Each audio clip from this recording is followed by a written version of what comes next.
어메이징 블랙퍼스트라는 제목으로 말씀 함께 나누도록 하겠습니다. YTN 사이언스에서 이것이 건강을 좌우한다라는 이야기를 한 적이 있습니다. 과연 이것은 무엇일까요? 바로 아침 식사입니다. 아침 식사가 건강에 매우 중요하다라는 이야기를 했었는데요. 과연 아침 식사의 효과는 과연 무엇일까요? 거기서 소개해 준 내용을 간략히 살펴보시면 먼저 에너지를 생성해 준다라고 하고요.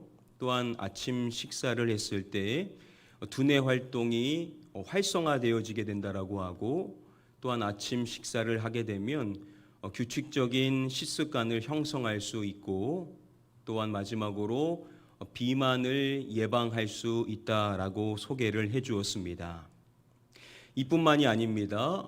아침 식사를 하는 것은 자녀들의 성적에도 영향을 미칠 수가 있다라고 합니다.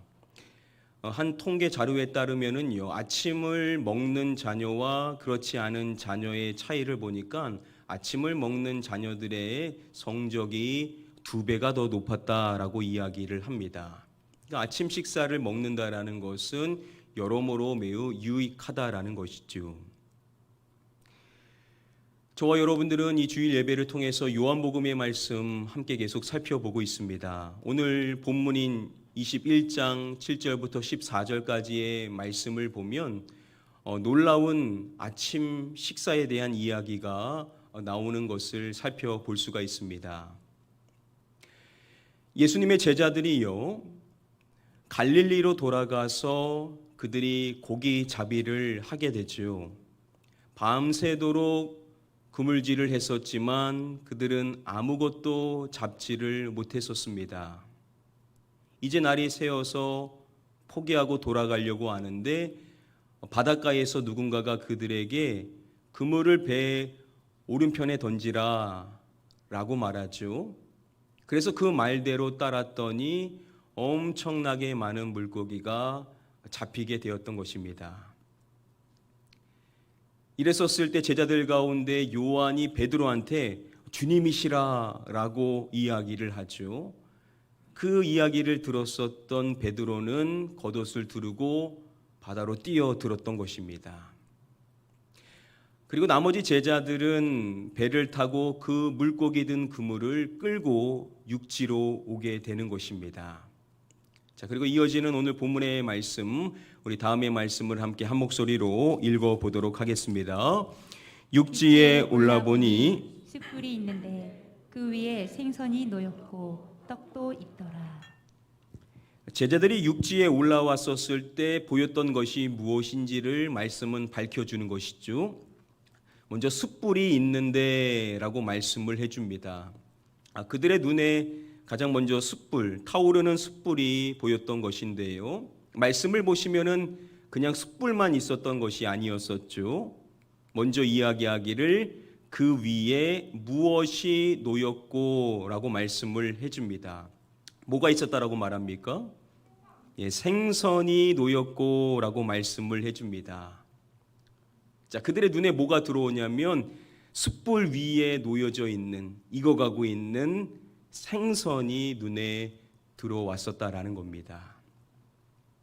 생생정보통이라는 프로에서 전라남도 고흥의 맛있는 음식을 소개해 준 적이 있는데요. 그 가운데 숯불에 구워야만 맛있는 음식 한 가지를 소개해 줬습니다. 바로 생선 숯불 구이였는데요. 여러분, 생선을 숯불에 구웠었을 때 느낄 수 있는 매력이 뭐가 있을까요? 여러 가지가 있을 텐데요. 한국기행이라는 프로에서 동일하게 고흥에 대하여서 소개해 줄 때요, 재래시장에서 오랫동안 생선 숯불구이를 해오셨던 분을 소개해 줬습니다. 자, 그분이 하시는 말씀이 이것입니다. 맛있는 냄새 안 나요? 나죠? 맛있는 냄새 나요. 나죠? 예. 배가 예. 안 고파도 네. 맛이 있다고. 고프지 않아도 맛있다고. 생선 냄새가. 배가 고프지 않아도 생선 냄새를 맡으면 맛있다라고 느낀다라는 것이죠. 한번 생각해 보십시오, 여러분. 제자들의 눈에 들어왔었던 그 숯불, 그 위에 생선이 있는데 그 가까이 왔었을 때 그들이 느꼈었을 그 생선에 타고 있는 그 향기가 그들에게 들어왔었을 때 그들이 얼마나 맛있게 그것을 느꼈을지 우리는 연상해 볼 수가 있을 것입니다. 자, 말씀을 보시면 그렇게 생선만 숯불 위에 있었던 것이 아니었었죠. 이어지는 말씀을 보시면 무엇도 있더라라고 말씀을 해줍니까? 예, 떡도 있더라라고 말씀을 해주죠. 자, 떡이라고 번역된 이것 결국 빵을 이야기하는 것입니다. 숯불 위에 또한 빵이 익어가고 있었던 것을 또 말씀은 이야기를 해주고 있는 겁니다. 자, 제자들이 육지 위에 올라와 보니까 불타고 있는 그 숯불 위에 얹어져서 맛있게 익어가고 있는 물고기와 빵을 보게 되었었던 것이죠. 아시는 것처럼 당시 갈릴리 지방에서 이 물고기와 그리고 빵은요, 그들의 주 식사 메뉴였었습니다. 자, 그들이 올라와 보니까 식사가 지금 준비되어져 있는 것을 보게 되었던 것이죠. 자, 여러분, 이 식사를 준비해 주신 분이 누구신 것입니까? 바로 예수님께서 준비해 주신 것이죠. 예수님께서 손수 제자들을 위하여서 이 식사를 준비해 놓으신 것입니다. 다음의 말씀을 보시면은 예수님께서 제자들에게 이렇게 말씀을 해 주십니다. 와서 조반을 먹으라. 예수님께서 제자들에게 하시는 말씀이 무엇이냐면 와서 조반을 먹으라.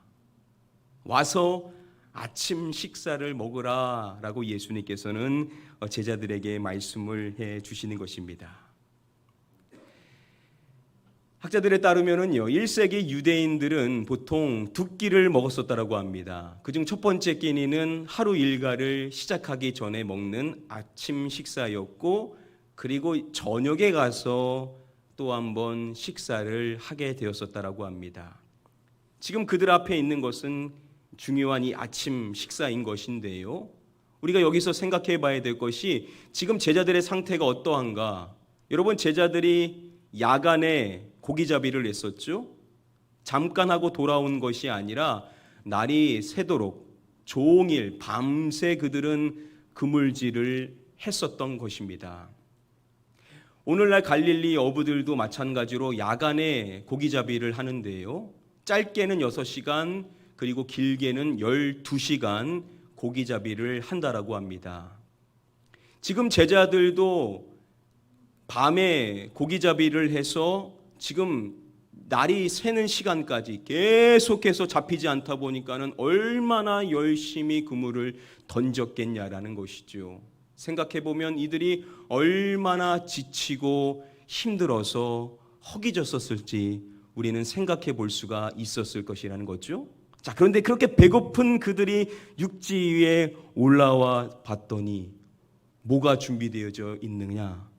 숯불 위에 맛있게 익어가고 있는 생선과 떡, 그들이 주로 먹는 식사가 준비되어져 있는데 누가 이것을 준비해 주셨다라고요?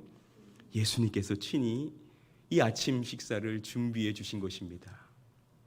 여러분, 한번 생각해 보십시오. 과연 제자들이 이러한 아침 식사를 예상이나 했겠냐라는 것이죠. 그들은 전혀 예상하지를 못했었을 것이라는 겁니다.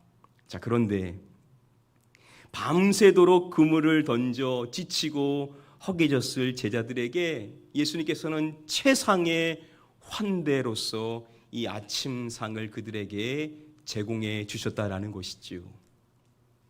예수님의 이와 같은 환대는 그들이 어떠한 자였는지를 생각해 보면 그 의미가 더 크게 와닿을 수 있을 것입니다. 다음에 본문의 말씀을 보시면은 이 사건이 예수님께서 부활하신 후에 제자들에게 나타나셨던 사건임을 설명해 주는데요. 말씀을 보시면은 이것이 몇 번째로 제자들에게 나타나신 것인지를 밝혀주고 있습니다. 몇 번째라고 말씀해 줍니까? 예, 세 번째라고 말씀을 해주죠. 이것은 예수님이 부활하신 후에 세 번째로 제자들에게 나타나신 사건이었다라는 겁니다. 예수님은 전에 2차례에 걸쳐서 그들에게 자신을 나타내 보이셨던 것이죠. 그리고 예수님께서는 그들에게 말씀해 주시기를 아버지께서 나를 보내신 것 같이 나도 너희를 보내노라 라고 말씀을 해 주셨습니다. 예수님께서 소명을 받고 이 땅에 오신 것처럼 예수님께서도 그들을 세상으로 보내신다라는 이 위대한 말씀을 그들이 다시금 받게 되었었던 것입니다. 자, 그런데 그들이 얼마 지나지 않아서 갈릴리로 돌아가 과거에 했었던 고기잡이를 하고 있었던 것이죠. 예수님이 그들에게 부어주셨던 소명의식은 온데간데 없는 것이죠. 과거의 모습으로 그들은 퇴보해져 있었던 것입니다. 자, 그런데 그러한 그들을 찾아오신 예수님께서 그들을 책망하시는 것이 아니라 그들을 위하여서 따뜻한 아침 식사를 준비해 주셨다라는 겁니다. 이게 의미하는 것이 무엇이겠냐라는 것이죠. 예수님께서 최초 그들을 부르실 때 평소와는 다르게 이렇게 그들을 호칭했다라고 했었습니다. 뭐라고 그들을 부르시죠? 얘들아. 얘들아, 어린 자녀를 부르는 호칭으로 마치 부모가 어린 자녀를 부르듯이 얘들아라고 그들을 부르시고 그들을 위하여서 아침상을 준비해 주신 것을 그들이 보게 되는 것입니다. 주님의 소명에 따라 인생을 살지 못하고 과거의 모습으로 돌아가 있었던 그들을 찾아오신 주님께서는 어린 자녀를 맞이해 주는 것처럼 아침 식사를 따뜻하게 준비해 주셔서 그들을 먹여 주셨던 것입니다. 자, 이러한 이유로 시카고에 계신 유승원 목사님은요 이렇게 설명을 해줍니다. 마치 가출했다 돌아온 자녀에게 따뜻한 음식을 차려주는 어머니의 밥상과 같은 아침 식사를 예수님께서 마련해 주신 것이다 라고 설명을 해줍니다. 예수님의 이 준비해 주신 아침 식사는 마치 어머니의 밥상과도 같았다라는 겁니다. 여러분, 어머니의 밥상 어떻습니까? 아무리 자녀가 잘못했더라도 그 자녀를 위하여서 상을 준비해 주는 그 어머니의 그 밥상에 어떠한 어머니의 마음이 담겨 있냐라는 것이죠.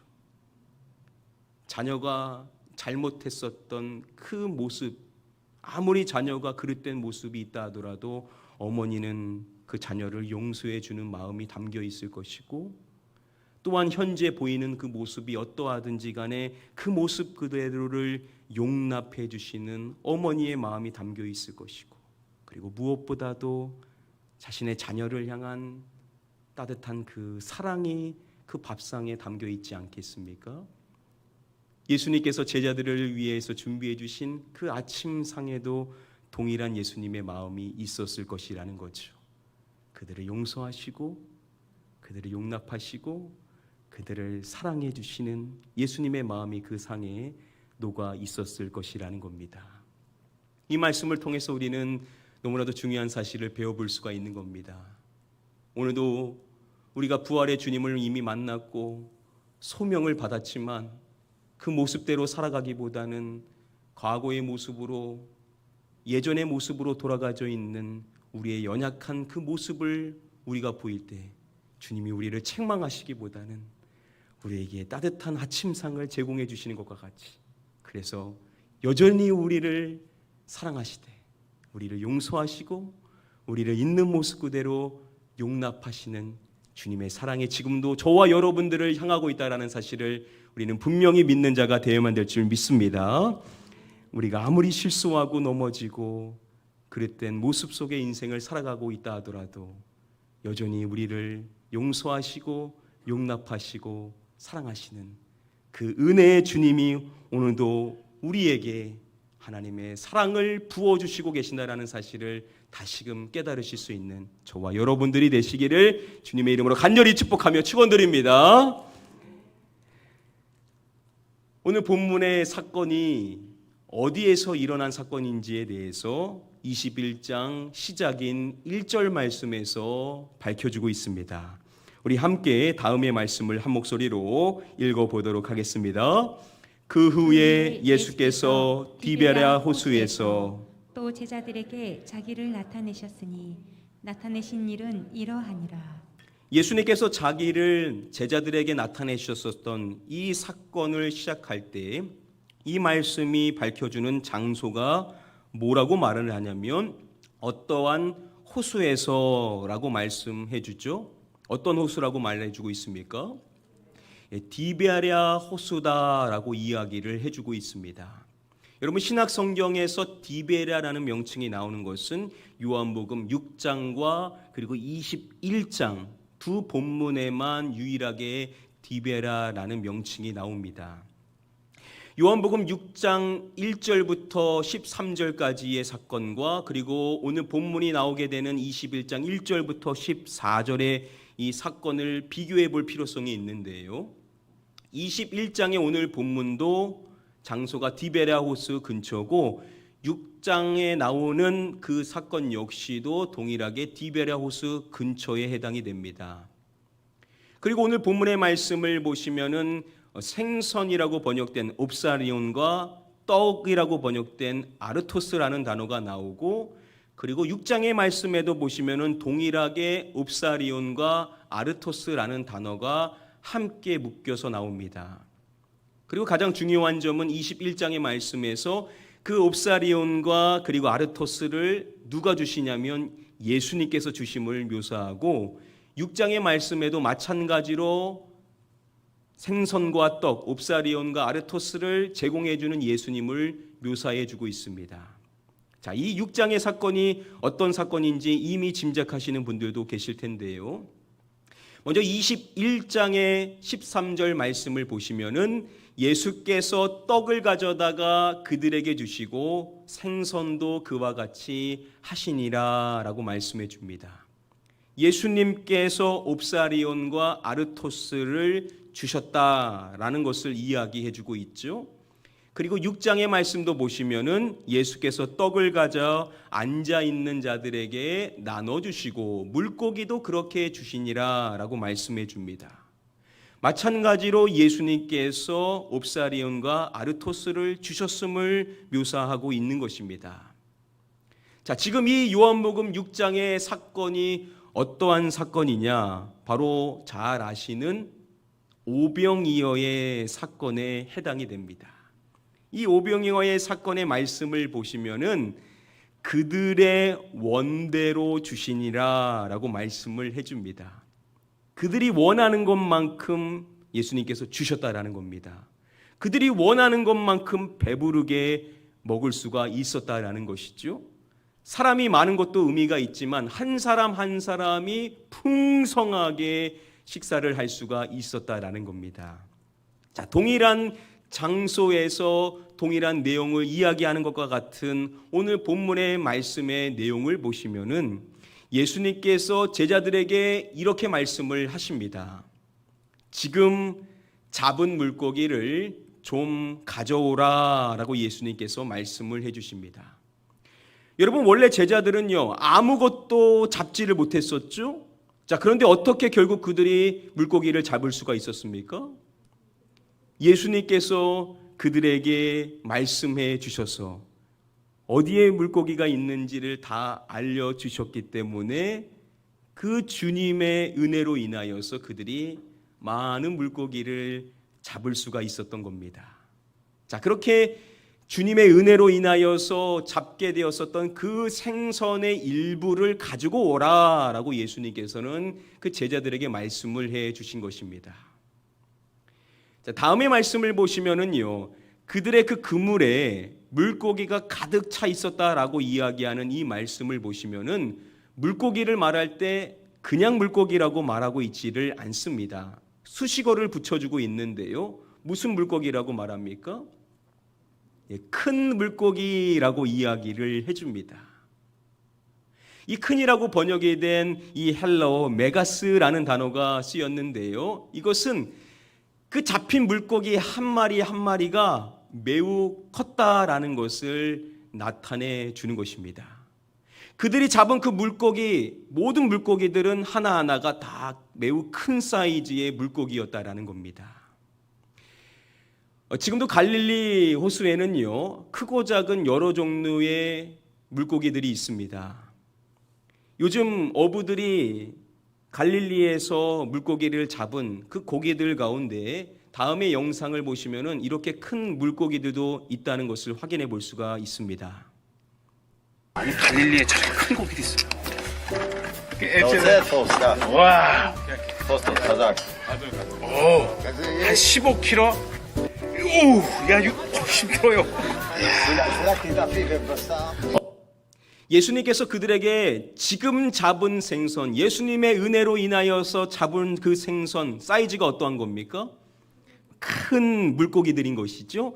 그 물고기들을 가지고 오라라고 말씀하셨다라는 것은 그 물고기들을 또한 예수님께서 숯불에 구워가지고 또한 제자들을 먹이시는 장면을 연상해 볼 수가 있을 것이라는 겁니다. 자, 그러면 여러분, 예수님께서 그들을 위하여서 제공해 주신 그 조반 아침 식사가 얼마나 풍성했을지 우리는 짐작해 볼 수가 있을 것이라는 것이죠. 우리 주님께서는 밤새 노동에 지치고 허기진 제자들을 먹이시는데 그냥 먹이시는 것이 아니라 풍성하게 먹이셨다라는 것이죠. 오병이의 사건과 마찬가지로 제자들은 원하는 것만큼 마음껏 배불리 먹을 수가 있었을 것이라는 겁니다. 한번 상상해 보죠. 여러분, 그들이 주님의 소명에서 벗어나 과거의 모습으로 돌아가 있는데 그러한 그들을 친히 찾아와 주셔서 표적을 보이시면서 주님의 은혜로 수많은 물고기를 잡아주게 해주시고 그리고 그들을 위한 따뜻한 아침상을 준비해 주셨는데 그것만으로도 족한데 풍성하게 먹이시는 주님을 그들이 목도하게 되는 것입니다. 여러분, 이 식사를 할 때 그들은 분명하게 주님께서 주시는 풍성한 은혜에 대해서 묵상해 볼 수가 있었을 것이라는 것이죠. 그들을 사랑하시고 그들에게 따뜻한 식사를 제공해 주시는 그 주님께서 자신들에게 주시는 그 은혜가 얼마나 풍성한지에 대해서 그들은 다시금 경험해 볼 수가 있었을 것이라는 겁니다. 오늘 우리 주님께서 여러분들을 사랑하시고 여러분들을 용납하시고 여러분들을 용서하시는 그 은혜를 베풀어 주시는데 그 은혜는 적당한 수준이 아니라 풍성한, 그래서 우리의 마음을 다시금 부유하게 하는, 그래서 우리가 환경이 아무리 어렵고 힘들더라도 주님의 그 풍성한 은혜로 인하여 다시금 일어날 수 있을 만큼 은혜를 주신다라는 사실을 우리는 분명히 확신하는 자가 되어야만 될 줄 믿습니다. 우리가 실패하고 넘어지고 그릇된 길에 빠져 있어도 그런 우리를 찾아와 책망하시기보다는 우리에게 따뜻한 상을 제공하시며 배불리 먹게 해주셨던 그 주님이 오늘도 동일한 풍성한 은혜를 주실 것이라는 사실을 믿으시고 그 주님만 바라보실 수 있는 저와 여러분들 되시기를 주님의 이름으로 간절히 축복하며 축원드립니다. 이제 말씀을 맺도록 하겠습니다. 오늘 주어진 본문의 말씀을 통하여 부활하신 주님이 제자들에게 찾아와 주셔서 그들을 위하여 친히 준비해 주신 그 아침 식사, 그 아침 식사에 대한 말씀을 통해서 우리는 중요한 두 가지에 대해서 다시금 생각해 볼 수가 있는 것입니다. 먼저 그 첫 번째로 우리 주님의 따뜻한 사랑에 대하여서 우리는 다시금 묵상해 볼 수가 있을 것이라는 거죠. 또한 두 번째, 우리 주님의 은혜, 그냥 은혜가 아니라 풍성한 은혜에 대해서 우리는 다시금 생각해 볼 수가 있을 것이라는 겁니다. 여러분, 우리의 인생을 살아가면서 묵상해야 될 것들이 많이 있는데 그 가운데 우리가 거듭 묵상해야 될 것이 있다면 그것은 우리 주님의 사랑이고 그리고 우리 주님의 은혜일 것입니다. 우리가 힘들고 어려울 때일수록 우리는 우리 주님이 우리에게 허락하시는 그 사랑과 그 은혜에 집중해야 될 필요성이 있습니다. 왜냐하면 우리가 어려운 가운데 있으면 우리는 잘못된 생각에 빠지기가 쉽죠. 환경을 보게 되고 연약한 내 모습을 보게 되고 주변 사람들을 보게 되면요, 우리가 하나님의 은혜를 집중하지 못하고 잘못된 생각에 빠질 때가 있습니다. 그럴 때일수록 우리는 누구를 생각해야 되냐? 우리 주님을 생각해야 된다라는 겁니다. 사람들은 어떠하든지 우리를 있는 모습 그대로 용납하시고 우리를 이미 용서하시고 우리를 따뜻한 사랑으로 보듬어 주시는 우리 주님을 바라보시기를 바랍니다. 세상 사람들은 우리에게 은혜를 주지 않을지언정, 우리의 가까이 있는 사람도 우리에게 은혜를 주지 않을지언정, 우리의 주님을 바라보면 우리 주님은 한결같이 우리에게 풍성한 은혜를 주신다라는 사실을 기억하시고 오직 우리 주님만을 바라보시기를 주님의 이름으로 축복드립니다. 오늘 이 자리에 계신 우리 모든 성도님들, 또 드라이브인 예배를 드리시는 분들, 또 온라인으로 예배하시는 모든 분들이 이 주님, 사람이 아닙니다, 우리 주님만 바라보셔서 우리에게 따뜻한 사랑을 한량없이 주시고 풍성한 은혜를 오늘도 우리에게 허락하시는 이 주님만 바라보시면서 남은 생애를 살아가시기를 마지막으로 주님의 이름으로 간절히 축복하며 축원드립니다. 우리 시간에 찬양하실 때 우리 이 찬양으로 함께 한번 고백해 보기를 원합니다. 오직 주의 사랑에 매여 내 영 기뻐 노래합니다. 주님의 사랑과 주님의 은혜를 기억하면서 오직 그 사랑과 그 은혜에 따라 살아가는 삶이 되기를 소원하며 우리 함께 찬양하겠습니다. 오직 주의 사랑에 매여 내 영 기뻐 노래합니다. 이 소망의 언덕 기쁨의 땅에서 주께 사랑드립니다. 오직 주의 내 안에 갇혀 내 영 기뻐 찬양합니다. 이 소명의 언덕 거룩한 땅에서 주께 경배드립니다. 주께서 주신 모든 은혜, 주께서 주신 모든 은혜, 나는 말할 수 없네. 내 영혼 즐거이 주 따르렵니다. 주께 상 우리 처음부터 다시 한번 고백하겠습니다. 오직 주의 사랑에 매여 내 영 기뻐 노래합니다. 이 소망의 언덕 기쁨의 땅에서 주께 사랑드립니다. 오직 주의 임재 안에 갇혀 내 영 기뻐 찬양합니다.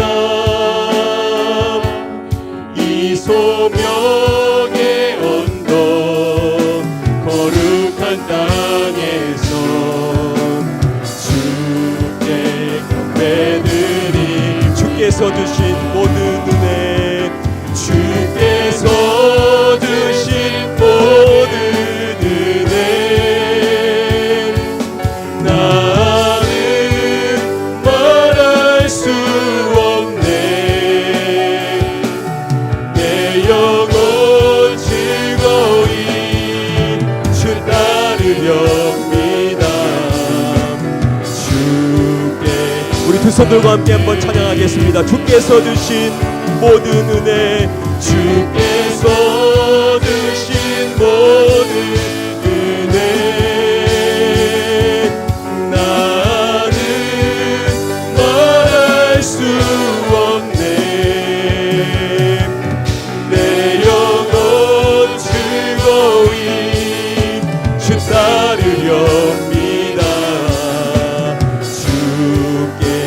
다시 한번 고백하겠습니다. 주께서 주신 모든 은혜, 주께서 주신 모든 은혜, 나는 말할 수 없네. 내 영혼 즐거이 주 따르렵니다. 주께 우리 목소리로만 한번 고백하겠습니다. 주께서 주신 모든 은혜, 주께서 주신 모든 은혜, 나는 말할 수 없네. 내 영혼 즐거이 주 따르렵니다. 주께 내 삶. 우리 마지막으로 한번 여러분들의 목소리로만 고백해 볼까요? 주께서 주신 모든 은혜, 나는 말할 수 없네. 내 영혼 즐거이 주 따르렵니다.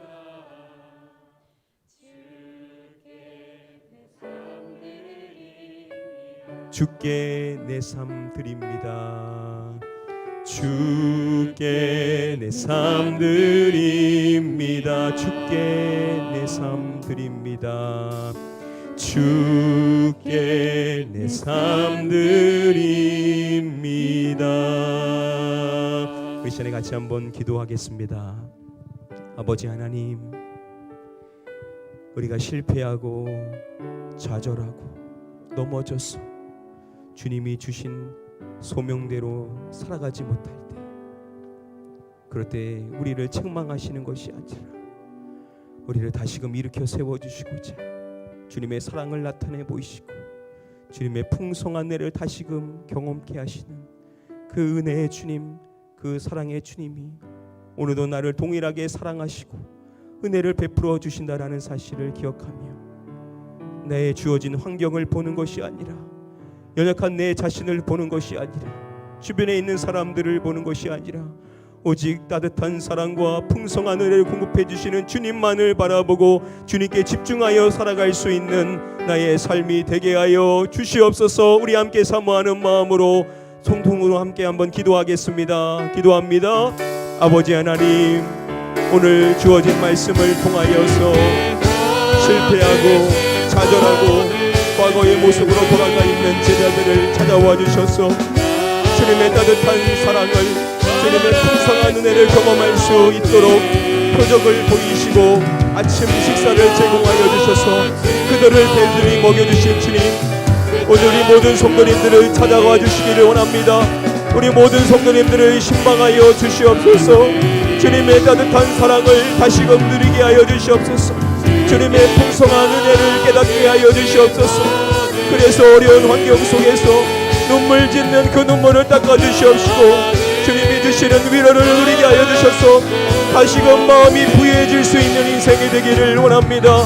그 마음을 어루만져 주셔서 주님의 사랑과 위로로 회복되어지게 하여 주시사 다시금 일어나여서 이 어려운 세상에서 승리할 수 있는 자들이 다 될 수 있게 되기를 간절히 소원하며 기도합니다.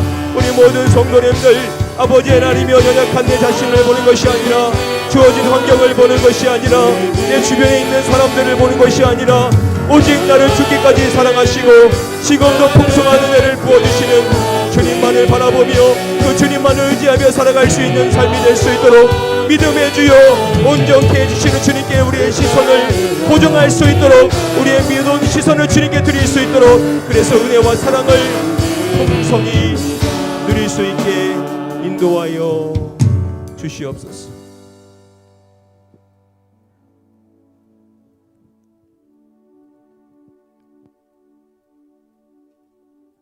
아버지 하나님, 부활의 주님을 두 차례나 만나고 다시금 소명을 받고 성령님에 대한 말씀까지도 받았었던 제자들이지만 그들이 받은 바 은혜를 주어진 소명대로 살지 못하고 과거의 모습으로 돌아가 있었던 그 모습을 볼 때 그게 어찌 그들만의 이야기로 우리가 그 말씀을 읽겠습니까? 그게 우리의 모습이 있고 우리의 연약함을 찾아보게 되며 우리의 연약한 그 모습을 바라보시는 주님이 어떻게 그들을 바라보셨는지, 오늘 이 시간 우리를 바라보시는 주님의 시선을 오늘 이제는 우리 모든 성도님들이 온전히 바르게 깨달을 수 있는 이 복된 시간이 되기를 간절히 사모하며 기도합니다.